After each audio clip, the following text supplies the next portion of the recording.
오늘 설교를 저는 교회라는 단어를 썼지만 사실은 어느 한 분, 스데반이라고 불려지는 지사님 이야기를 나누게 될 것 같습니다.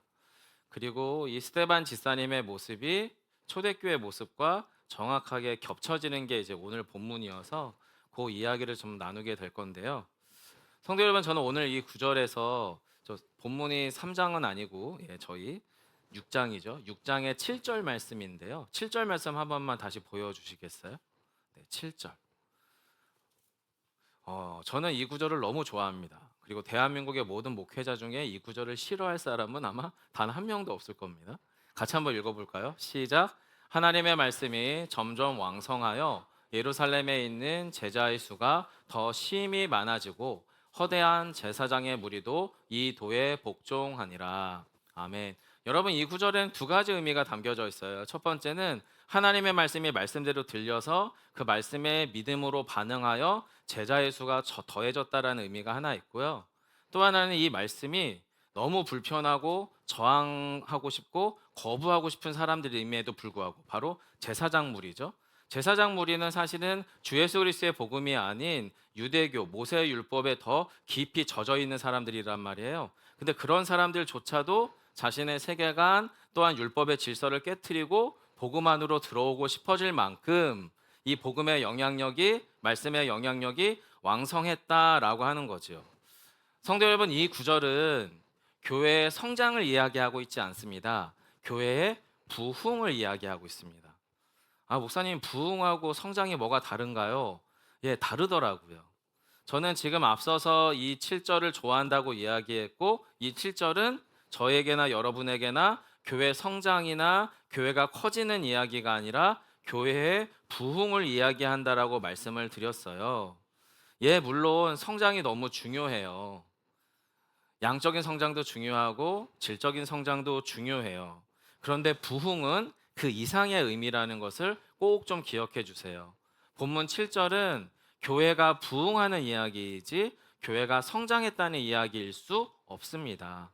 따라서 우리 예수비본교회도 또 저와 여러분의 신앙의 여정 안에서도 교회에서의 또 여러분의 삶에서 성장도 있어야 되겠지만 부흥이 있기를 간절히 축원합니다. 자, 그러면 본문 가운데에서 왜 제가 자꾸 이 7절을 성장이 아니라 부흥이라고 이야기하냐면 부흥은 어떻게 하면 성장을 할까를 고민하는 게 부흥이 아니고요. 부흥은 어떤 성장을 이루어 가느냐는 것을 고민하는 게 부흥입니다. 같은 얘기 같은데 달라요. 어떻게 하면 잘 될 수 있지? 어떻게 하면 성공할 수 있지? 어떻게 하면 돈을 더 많이 벌 수 있지? 어떻게 하면 교회를 커지게 할 수 있지? 이건 성장일 수 있어요. 하지만 부흥은 어떤 성장을 하는 게, 어떤 돈을 버는 게, 어떻게 성공하는 게, 어떻게 잘 되는 게 진정한 성공이고 진정한 의미지? 또 진정한 성장이지? 이걸 고민하는 게 바로 부흥이다라는 거예요. 따라서 성도 여러분, 부흥은 어떻게 하면 성공할 수 있을까, 성장할 수 있을까에 대한 고민이 아니라 어떤 성장을 하느냐, 어떤 성공을 하느냐, 어떤 성취를 하느냐라고 하는 본질을 다루는 게 바로 부흥에 관한 이야기입니다. 여러분, 그래서 이 7절은 이렇게 부흥한다고 말해요. 말씀이 왕성하면 부흥합니다라고 이야기하죠. 자, 그런데 저희가 주변에 정말 여부라는지 크게 부흥했다고 들려지는 교회들에 대한 이야기를 저희가 나눌 때 보통 교회 부흥을 이야기할 때 어떤 이야기를 하냐면요. 그 교회는 어디 있는데?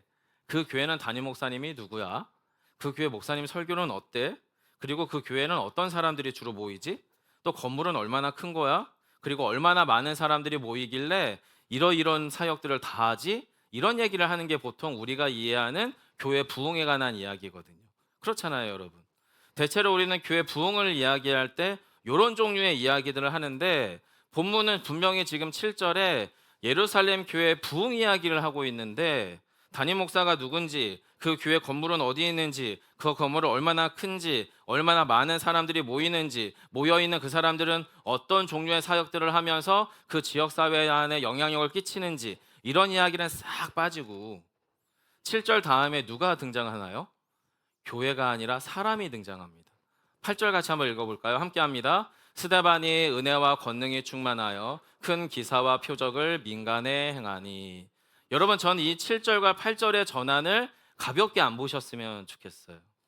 저희는 보통 교회가 부흥을 하든 아니면 여러분의 사업이나 장사가 잘 될 때에 우리는 그 결과들에 대해서 되게 많이 집중하고 얘기할 수밖에 없는데, 성경은 지금 교회에 대한 부흥을 이야기할 때 얼마 모이는지 이런 얘기가 아닌 스데반이라고 하는 한 사람에 대한 이야기로 다시 한번 모여지고 있어요. 스데반을 설명하고 있죠. 이 스데반이 누구예요? 최초의 교회인 예루살렘 교회에서 7명의 집사를 세우는데요. 그 7명 중에 한 명, 7분의 1이에요. 7명의 집사님 중에 한 사람, 바로 그 스데반이에요. 성도 여러분, 하나님의 말씀이 왕성하여 부흥하는 교회는 처음도 사람이고 나중도 사람이에요. 건물에 있지 않더라고요. 숫자에 있지 않더라고요. 영향력과 크기에 있지 않더라고요. 사실 이런 설명을 제가 여러분에게 나누지만 우리 마음 한켠에, 제 마음 한켠에는 숫자 중요해요. 규모도 중요하고 건물도 중요하고 재정적 여력도 중요하고 교회에서의 목회의 성공 경험이 중요하죠. 저의 교회 이야기를 여러분의 가정에 그대로 적용하시면 돼요. 여러분의 사업장이나 직장에 그대로 적용하시면 될 것 같습니다. 저는 교회의 목사이기 때문에 이제 교회 위주로 이야기하는 거고요. 중요해요. 그리고 영향도 받아요. 칼럼에도 잠시 나누었지만 저희 교회에는 은혜의 현장과 또 하나는 마음의 부침이 일어나는 현장이 교차하고 있었던 지난 2주간이었어요. 여러분, 노쇼라고 아십니까? 아주 유명한 레스토랑이나 큰 식당에 이제 전화를 해요. 아, 사장님, 몇 월 며칠 몇 시에 저희 식사 인원 30명이에요. 꼭 예약해 주시고, 예, 저희는 이번에 갈비 먹을 거니까 갈비 준비해 주세요. 이렇게 전화를 했는데 안 와. 이게 이제 노쇼잖아요, 노쇼. 저희 썰매장이 그랬어요. 지난 2주간 노쇼. 온다고 해놓고 별명도 다 적으시고 이름도 적고 인원도 적으셨는데 안 와. 그래가지고 제가 이번 주간이 금요일은, 예, 그리고 어제는, 그래서 천당과 지옥을 왔다 갔다 했습니다. 금요일 날 마음이 우와 하다가 또 어제는 또 좀 제법 시끌벅적했거든요. 그래서 뭐 힘든지도 잘 모르고 열심히 놀았죠. 그러면서 제가 느끼는 거야. 아, 장사하시는 분들이, 식당 하시는 분들이, 사업하시는 분들이 될 줄 알았는데 안 됐을 때 그 느낌, 이게 얼마나 본인을 무겁게 힘들게 만드는지를 대략 알 것 같더라고요. 그래서 어제 저녁에도 어느 집사님네랑 같이 식사를 하는데 그 집사님 한 분이 그 얘기 하시는 거예요. 목사님, 될 줄 알았는데 안 되면 자존감이 아주 처참해져요 라고 얘기를 하더라고요. 그래요, 집사님? 제가 그걸 이번에 썰매장 때 경험한 것 같아요. 이제 그러면서 대화를 나눴어요. 여러분, 저도 영향을 받습니다. 영향 받고요. 잘 되는 거 좋고 많이 모이는 거 좋고 새해가 과시될 만큼 규모가 일어나는 거 저도 좋아합니다. 그런데 성경은 지금 그 얘기를 안 하고 있잖아요. 교회가 부흥해서 뭐가 얼마나 눈에 보이게 뭐가 드러나는지 이거 기록해야 되잖아요. 초대교회가 얼마나 커졌는지, 얼마나 유능한 파워풀한 사역자들이 일어났는지, 그리고 예루살렘이 얼마나 시끌벅적하게 변화됐는지 이런 얘기 꺼내야 될 맥락인데, 문맥상. 근데 지금 7절 다음에 스데반 얘기를 하고 있는 거예요. 여러분, 그러면 하나님의 말씀이 왕성하여 부흥하는 교회는 처음도 사람이고 나중도 사람이라고 얘기할 때 이 사람은 도대체 어떤 사람이냐? 이 사람은 아주 간단해요. 이분, 스데반이라고 하는 분이 집사님이 되기 전이나 집사님이 된 후에나 똑같은 사람이에요. 어떤 의미로 똑같냐? 외모가 똑같다, 나이가 똑같다, 그 얘기가 아니고요. 집사님이 되기 전에도 성령과 지혜로 충만한 사람이었고, 집사님이 되신 후에도 성령과 지혜가 충만한 사람이었어요. 그 지점에서 같아요. 그 지점에서. 자, 스데반 집사님이 되고 나서야 비로소 성령과 지혜가 충만해진 상태가 아니었어요. 성경 여러분, 우리가 읽고 있는 요 7절 위쪽을 보시면 집사로 세워지기 전 스데반 집사님의 모습을 3절과 5절이 이렇게 기록합니다. 형제들아, 너희 가운데에서 성령과 지혜가 충만하여 칭찬받는 사람 7을 택하라. 우리가 이 일을 그들에게 맡기고, 5절이에요. 온 무리가, 교회 성도들이죠. 온 무리가 이 말을 기뻐하여 믿음과 성령에 충만한 사람 스데반과 또 빌립과 브로고로와 니가노르와 디몬과 바메나와 유대교회에 입교했던 안디옥 사람 니골라를 택하여라고 기록하고 있어요. 즉 스데반이라고 하는 분은 집사님이 되기 전에도 성령과 지혜가 충만해서 칭찬받는 사람인데, 그 칭찬받는 사람이 또 성령과 지혜가 충만한 그 사람이 집사가 된 거예요. 근데 집사가 되면 변할 수도 있잖아요. 근데 안 변했네요. 성령과 지혜가 충만한 채로 집사가 되었는데 집사님이 되고 나서도 여전히 성령과 지혜가 충만했다라고 지금 성경은 이야기하고 있어요. 여러분, 제가 방금 읽어드렸던 3절에 성령과 지혜가 충만하여 칭찬받는다라고 하는 이 말, 저는 이 칭찬이라는 말이 저희가 보통 사람들을 볼 때 이분 정말 좋은 사람이에요, 정말 인정할 만한 사람이에요, 이런 의미일 줄 알았는데, 원래의 성경에서 쓰는 원어적 의미는 뭐냐면 이 칭찬이라는 말이 증인이라고 하는 말에서부터 만들어진 말이더라고요. 무슨 말이죠? 그 스데반이라고 하는 분의 말을 봤는데, 행동을 봤는데, 언행심사를 봤는데 자꾸만 뭐가 보여, 자꾸만 뭐가 생각나는 거예요. 그 스데반 집사님의 말투며 그분의 행동이며 그분의 삶의 모습들 하나하나가 자꾸만 누군가를 생각나게 하는 거죠. 누구겠습니까? 예수님인 거죠. 즉 칭찬받는다라고 하는 이 말은 자신의 삶을 통해 뭔가를 자꾸 보여주는 증인, 증언을 하고 있는 사람이라는 거예요. 하나님을 보여주고 예수님을 보여주는 사람이 바로 지금 성경이 말하는 칭찬받는 사람이라는 거죠. 한마디로 스데반을 보면 예수님이 생각난다라는 거예요. 그러니 교회가 그분을 이제 집사님으로 세운 거예요. 그 사람을 보면 예수가 생각나기 때문에 사도들도 예수를 알고 초대교회 교인들도 예수를 아니까 사도님도 그렇고 초대교회 교인들도 기꺼이 스데반이라고 하는 분을 집사님으로 세운 거죠. 자, 그러면 이 집사님이 교회에서 무슨 일을 하느냐? 한마디로 오늘 본문 위쪽을 보면요, 봉사했습니다. 봉사. 더 정확하게는 구제와 봉사를 하는데 어떻게 하냐면 남들에게 불공정이나 차별이 없도록 한결같이 구제와 봉사를 담당하는 일을 하는 분이 교회에서의 원래 의미의 집사입니다. 목사님, 그게 어떻게 가능해요? 제가 지금 이 교회 주보에 요거 써놨잖아요, 뒷면에. 요거 천천히 보시라고 사실은 제가 요 재직표부터 올려놨는데 우리 교회 식구들은 정확하게 뒤에 거부터 보시더라고. 소모임의 명단. 지난 주 중에도 저한테 몇 분이 이런저런 얘기해 주셨고, 오늘도 여기서 이제 예배 준비하고 있는데도 또 몇 분이 또 이러저런 이야기를 해주셨어요. 그래서 알죠. 우리 식구들이 어떤 지점에서 이런 얘기 저런 이야기 하는지 저는 알아요. 일이 되게끔 하려고, 식사 준비가 원활하게 되게끔 하려고, 모임이 좀 더 정말 친화력 있고 친밀하게 만들려고 이런 얘기도 해주시고 저런 얘기도 해주시는 거 알죠.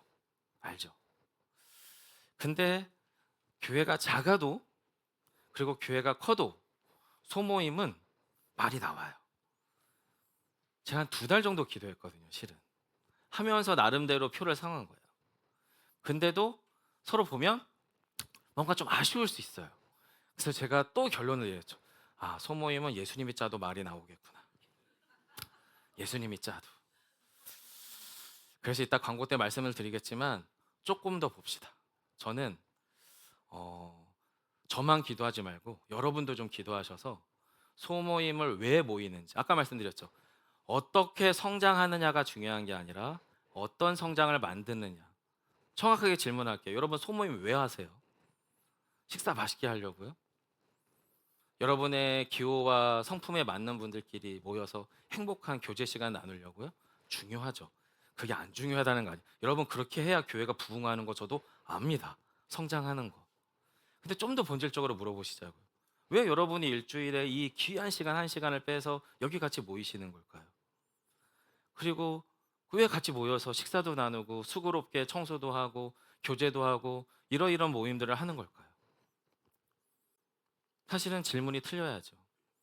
하나님께서, 주님께서 우리를 이 소모임을 통해 어떤 영적 공동체로, 어떤 성도로 우리를 빚어가기 원하는가에 대한 질문으로부터 소모임이 만들어져야 돼요. 그러려면 사실은 접근 지점, 고민 지점, 질문 지점들이 달라져야 돼요. 안 달라지면요, 계속 어려워요. 계속. 저 사람은 저래서 어렵고 저 사람은 저래서 어렵고 이 상황은 이래서 어렵고 이건 여러분 예수님 오셔도 못 맞춰요. 예, 못 맞춰요. 자, 어찌 됐든 저희가 오늘 이 본문 이야기에 집중시키기 위해서 제가 상황적인 예를 드는 건데요. 이 집사님들도 얼마나 힘들었겠어요. 여기 도와주려고 하는데 여기 와서 스데반 집사님 이 사람은 빠졌는데요. 이런 얘기 들을 수 있잖아요. 그럼 여러분 기능적으로 스데반 집사님을 포함한 7명의 집사님들이 구제와 봉사를 할 때 말을 한마디도 안 들었느냐? 아니요, 들었을 거예요. 예수님도 못 맞춘다니까요. 이분들도 못 맞춰요. 그럼 여러분 이 교회 공동체가 스데반 집사님을 포함한 7명의 집사가 봉사를 하고 구제를 할 때 그들의 삶 가운데에서 뭐가 허용된 걸까요?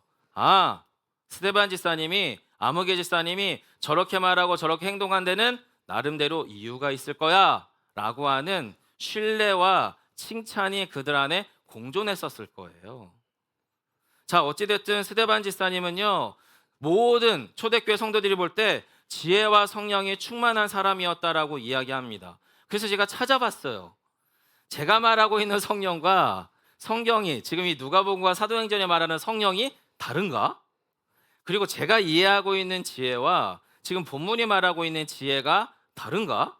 더 정확하게는 이렇게 질문해 봤어요. 누가복음이라는 성경과 사도행전이라고 하는 성경을 기록한 사람이 예수님의 사람 누가라는 인물이거든요. 근데 이 누가가 도대체 이 어떤 의미로 지혜와 성령이라는 말을 썼을까? 그래서 누가복음과 사도행전을 비교하면서 쭉 살펴보니까 지혜는 이런 의미입니다. 지혜는 하나님의 뜻과 마음을 분별하는 영적인, 지적인 민감함입니다.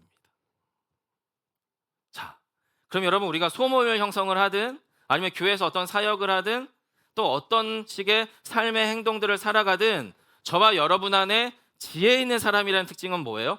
경험치가 많다, 지식이 많다, 정보력이 많다, 정보를 취합하고 규합해서 문제 해결력이 많다? 이 의미가 아니죠. 여기서 말하는 지혜는 뭐예요? 하나님의 마음을 알아차리는 거예요. 하나님의 뜻을 포착하는 거예요. 성경에 말하는 지혜는 처음 창세기 때부터 지금 끝까지 또 예수님이 다시 오시기까지 성경이 말하는 지혜는 하나님의 뜻과 마음을 분별하는 거예요. 어떻게요? 영적으로. 또 어떻게요? 지적인 민감함을 가지고. 그리고 그 마음을 가지고 문제를 해결하는 거예요. 자, 그런데 그 문제 해결이 틀릴 수 있잖아요. 스데반 집사님이 저처럼. 근데 그게 문제가 안 돼요. 왜 그렇죠? 스데반 집사님만 성령과 지혜에 충만했던 게 아니에요. 그 사람들을 뽑은 초대교회 성도들도 성령과 지혜가 충만했어요. 결정은 다른데 상황이 문제가 되지 않는 거예요. 자, 지혜가 충만했대요. 자, 그럼 성령이 충만하다는 건 뭐예요?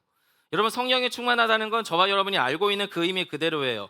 성령님은 하나님의 또 다른 이름이시고 또 다른 존재시죠. 성령님은 하나님의 영이세요. 하나님의 영은 우리 가운데 임재하세요. 그리고 말씀하시고 깨닫게 하시며 우리 안에서 하나님의 일이 되게끔 역사하시는 분이죠. 즉 성령 하나님은 우리 안에서 우리를 교회되게 하시는 분들입니다. 믿으십니까 여러분? 성령님이 이 안에 운행하시고 역사하지 않으시면 저희는 이 모임은 아주 이상하고도 독특한 모임이 됩니다.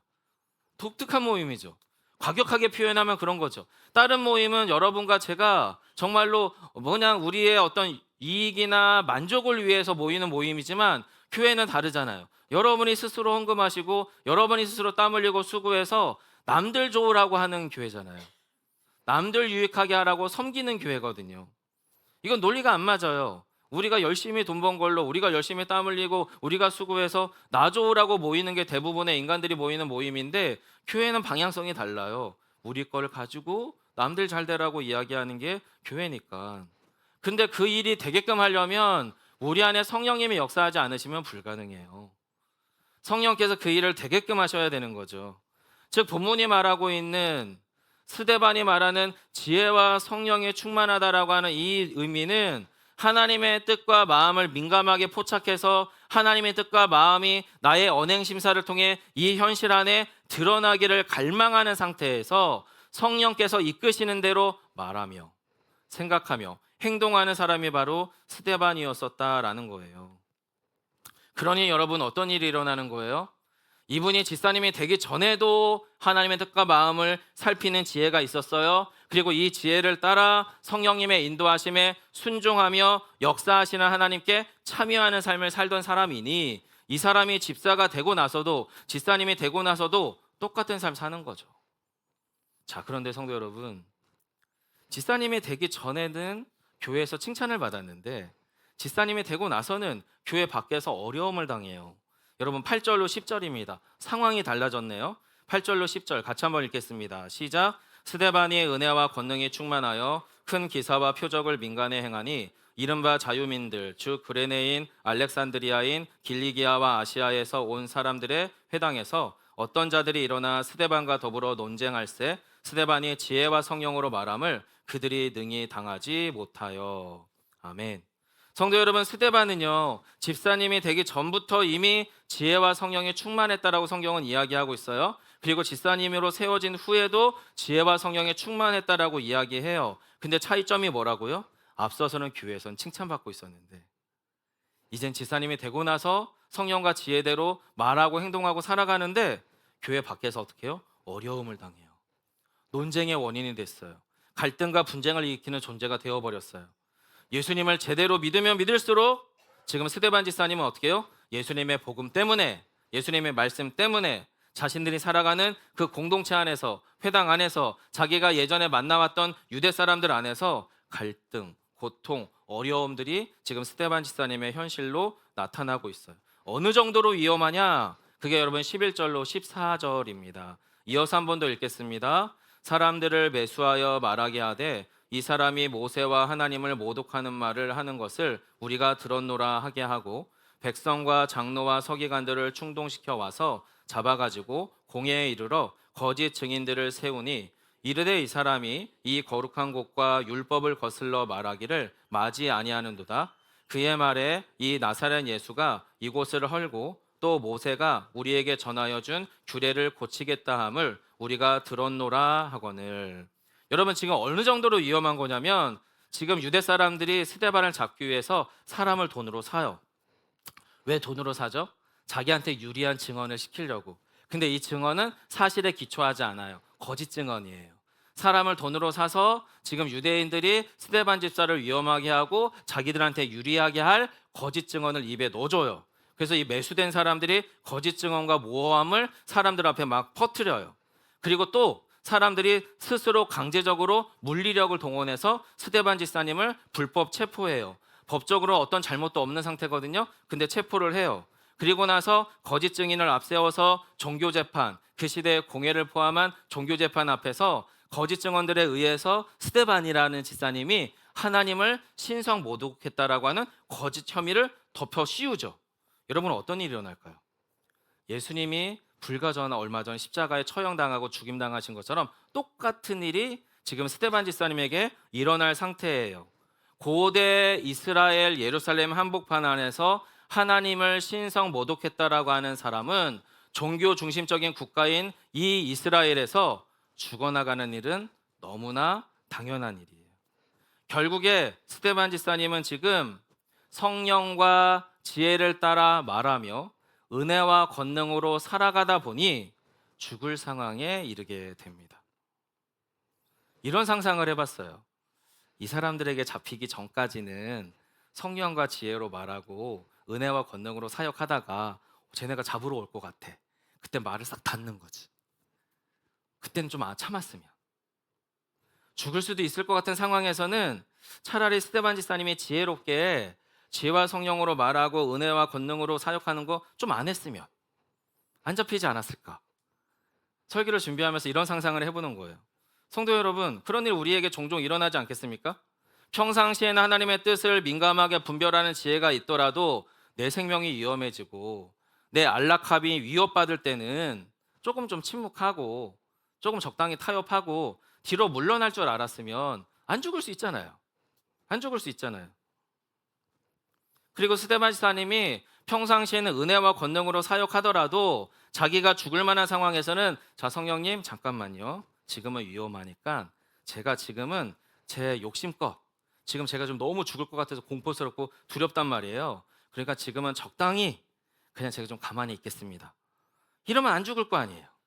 이러면 스데반이 성령님이 아니라 자기의 욕심과 두려움에 반응했다면, 그래서 세상과 사람들 가운데 타협도 좀 할 줄 알고 거짓말도 조금 할 줄 알고 때로는 위험할 때는 침묵도 조금 하고 때로는 이 일들이 모른 척하고 방관도 했으면 안 죽어도 되잖아요. 안 잡혀도 되잖아요. 우리는 그걸 한마디로 뭐라고 얘기합니까? 처세와 삶의 지혜라고 말하죠. 만약에 그런 스데반 집사님이었다면 초대교회에서 여러분 애시당초 그 사람은 집사 직분을 받지 못했을 겁니다. 만약에 그가 그런 사람이었다면 그는 세상과 사람들에게 논쟁거리도 안 됐을 겁니다. 불편할 하등의 이유가 없을 겁니다. 거부감의 대상이 아닙니다. 왜요? 나랑 똑같은 종류의 인간이니까. 좋을 때는 예수지만 불편하고 힘들 때는 적당히 예수를 뒤로 던져버리는, 쟤도 나랑 똑같은 종류의 인간인데 뭐하러 스데반을 불편해합니까? 조금만 겁주면 바로 입 닫는데. 그런데 여러분, 본문이 교회 얘기를 하는데 교회가 얼마나 큰지, 얼마나 부흥을 했는지, 얼마나 많은 사역을 했는지를 이야기 안 하고 교회 부흥 이야기 바로 뒤에 연이어서 붙어 나오는 게 누구라고요? 사람 이야기였어요. 사람 이야기. 어떤 사람이요? 성령과 지혜로 말하고 은혜와 권능으로 살아가는 사람 이야기. 그리고 이것을 오늘 설교 제목으로 그대로 옮기면 지혜와 그리고 성령으로 말하고 그리고 은혜와 권능으로 사역하는 교회가 돼요. 저는 제가 그랬으면 좋겠고 여러분이 그랬으면 좋겠고 우리 교회가 그랬으면 좋겠어요. 어려운 일이죠. 어려운 일입니다. 쉽지 않습니다. 하지만 성도 여러분, 생각해 보시자고요. 초대교회가 왜 성장했겠어요? 왜 부흥했겠어요? 기독교 2000년의 역사 동안에 어떻게 한국말을 쓰고 있는 저와 여러분에게 이 교회가 찾아오고 예수의 복음이 그냥 순도 가감 없이 있는 그대로 복음이 우리의 귀에 들려오는 한국 교회가 됐겠어요? 저는 이 땅에 있는 많은 교회들 가운데 스테반 집사님 같은 사람이 꽤 많았겠구나라고 확신해요. 안 그랬으면 한국 땅으로 교회가 올 수가 없어요. 올 필요가 없죠. 세상을 이기지 못하는데, 세상과 상황들과 사람들을 이기지 못하는데 어떻게 우리가 한국말로 찬양을 하고 한국말로 기도를 하고 한국어 말을 쓰고 있는 이 교회당에서 예배를 드려요. 저쪽 예루살렘에서 히브리 말을 쓰고 있는 사람들의 교회였는데. 근데 이 스데반 집사가 유대인 중에도 있었고 미국 사람 가운데도 있었고 아프리카 사람에도 있었고 아시아에도 있었고 한국말을 쓰는 사람들 가운데도 스데반 집사가 계셨던 것 같아요.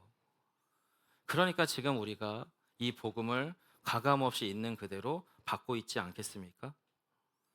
사랑하는 성도 여러분, 생각해 보셨으면 좋겠습니다. 지혜와 성령으로 말한다는 게 뭘까? 침묵하자는 이야기하는 거 아닙니다. 문제가 있으면 문제가 있다고 말씀하십시오.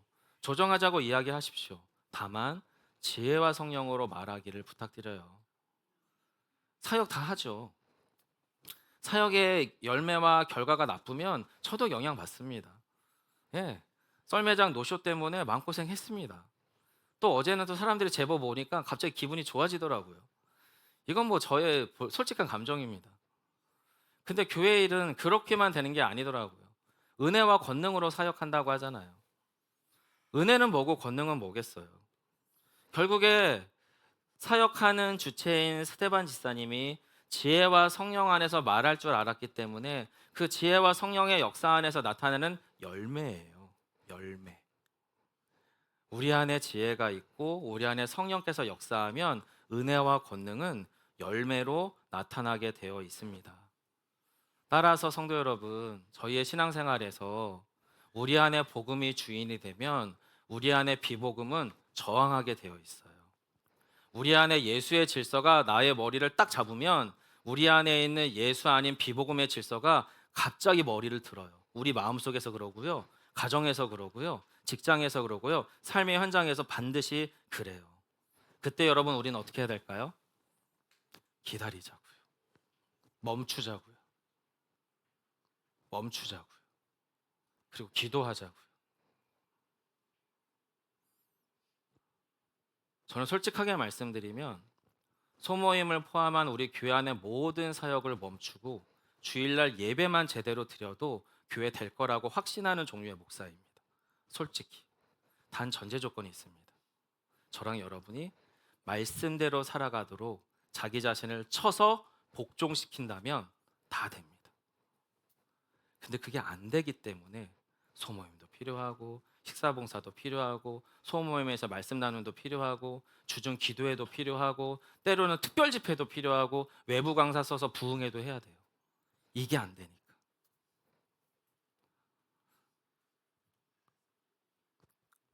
저는 개척한 이유가 그런 거 안 되기 때문에 이 방법도 써보고 저 방법도 써보고 이것도 쓰려고 개척하지 않았어요. 솔직히는. 진짜 교회를 해보고 싶어서 개척을 했습니다. 그리고 그 마음을 알기 때문에 저쪽 양놀이에서부터 사마리까지 지금 이 자리에 함께 계시는 거잖아요. 저는 스데반 집사님을 닮아가자고 말씀드릴 수가 없어요. 왜냐면 제가 닮을 자신이 없으니까. 하지만 하나는 결정할 수 있어요. 우리가 스데반 집사와 같이 지혜와 성령으로 말하지 못할 상황이 왔을 때, 은혜와 권능으로 사역하지 않고 내 경험, 내 감정, 내 상황으로 자꾸 일하고 싶어지는 그 상태가 왔을 때 하나님 멈추게 해주세요. 이건 할 수 있을 것 같아요. 그리고 피하지 않게 해주세요. 부정하지 않게 해주세요. 그냥 하나님 지혜와 성령을 따라 말하게 하시고 생각나게 하시고 행동하게 해주세요. 요거는 해볼 수 있을 것 같아요. 저희가 이제 어느새 3년 차가 되다 보니까 사실은 하시고 싶은 이야기도 많고 생각하실 것도 많고 고민되어지는 것도 많다는 거 압니다. 느껴집니다. 저도 그러니까요. 그런데 앞서서 말씀드렸잖아요. 어떻게가 아니라 어떤이 중요한 것 같다고. 저희 교회가 여러분 어떤 교회가 되길 원하십니까? 여러분의 신앙생활은 어떤 신앙생활이 됐으면 좋겠습니까? 저는 이 시간이 좀 많이 지나서 10년 후, 15년 후, 20년 후에 목사님, 저희가 과거에 내가 상처받고 시험 들었던 교회랑 똑같은 교회 할 줄 알았는데 그래도 조금 달랐던 것 같아요. 요 얘기, 너무 이상적인 얘기죠. 너무 비현실적인 얘기고 제가 세상을 너무 몰라도 모르는 얘기지만 그거 해보고 싶습니다. 그리고 그 부분에 대해서 여러분에게 한 번 더 이렇게 고백적으로 말씀을 드립니다. 성도 여러분, 복음이 복음되어져야 되는 현실에서 멈추지 마세요. 피하지 마세요. 부정하지 마세요. 우리 안에 지혜와 성령을 따라 말하세요. 그리고 그 말이 나의 입술을 따라 타고 흘러가게 하시고 저랑 여러분의 시선과 생각을 타고 흘러가도록 맡기세요. 내 경험, 내 고집, 내 판단, 내 옳음 제발 좀 내려놓고 내 안에 성령께서 나를 쳐서 복종시키게 하시는 그 말씀에 우리를 좀 맡겨보시자고요. 그때 이 교회를 하나님이 어디까지 어떻게 이끄실지 우리가 한번 경험해 봤으면 좋겠어요. 그래야 우리 안에 은혜와 권능으로 사역하게 될 겁니다. 그때서야 우리의 공동체, 가정이 살아나게 될 겁니다. 배우자 간의 관계가 회복될 겁니다. 우리 안에 내려놔야 될 것이 내려놔질 겁니다. 안 됐죠. 10년, 15년, 20년, 30년째 안 되고 있습니다. 저도 잘 안 됩니다. 하지만 조금씩 우리가 성령이 말하게 하심을 따라 멈출 수 있다면, 그리고 성령이 말하게 하심을 따라 말할 수 있다면, 성령이 행하게 하심을 따라 행할 수 있다면 오늘은 어제보다 달라질 거죠.